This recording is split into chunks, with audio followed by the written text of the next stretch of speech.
Hi Asif, thank you very much for speaking to us today. Thank you for having me. I was just wondering if you could tell us a little bit about the andrology session from yesterday, because I know you were heavily involved in it. Thanks, Jennifer. The session went very well. We had an updates session whereby we talked about the open trial. I gave a talk on the penile prosthesis audit.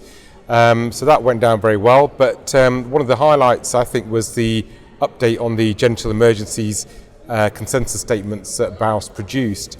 I've had a lot of feedback from surgeons who are non-andrologists who felt that these were very useful, particularly in their centres where there may not be any expertise available. We rounded up with a lecture from Cully Carson, so we're delighted to have him over from the States, and I think that was an excellent overview on the management of Peyronie's disease. Yep, I know that got a lot of very good feedback on Twitter yesterday, I was seeing, so I'm sure it was... Yeah, I mean, Cully's a big name, and it's nice to hear what he's got to add to the management of Peyronie's. Oh, that's great. Well, I know you've got a very busy week because you've also been overseeing all the skills courses this year. So what are the highlights of the week for that? Yeah, I mean, the skills course is still going on. I spoke to Professor Hash Ahmed yesterday, and he feels that the MRI prostate one that he runs is oversubscribed yet again, and I think that goes down very well. We have got some new courses, so tomorrow we've got management of male infertility that we'll be running, and I'm pleased to say that we've got a gynecologist coming up to give her expertise as well.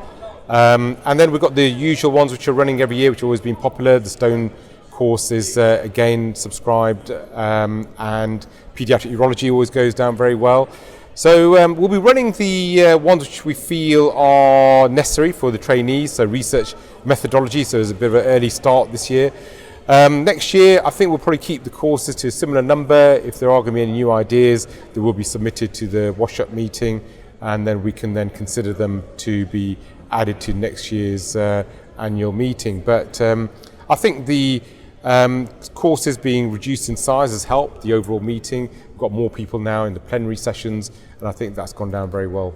Excellent. Well, you mentioned next year's conference, which leads me nicely into the fact that you're just about to take over as the Honorary Secretary. So I know you'll have big plans for next year, and obviously BAUS 75th anniversary. So could you tell us a little bit about Birmingham next year? I mean, there's a huge amount going on in 2020. It's not only BAUS taking on going to Birmingham, but we're also doing a lot of joint meetings with the RSM Urology section. We're incorporating TUF and BOUN in other events during the year. But for us, the highlight will be Birmingham 2020. It's likely to be a big event, and we're going to have a meeting to decide on what we're going to put into the programme. I'm hoping to get some key speakers from around the world to join us. I'm going to get the programme out a bit sooner this year. I mean, we've worked on it last year with Paul Jones, who's done an excellent job as secretary for the last 2 years, and I'm hoping that we can continue the good work.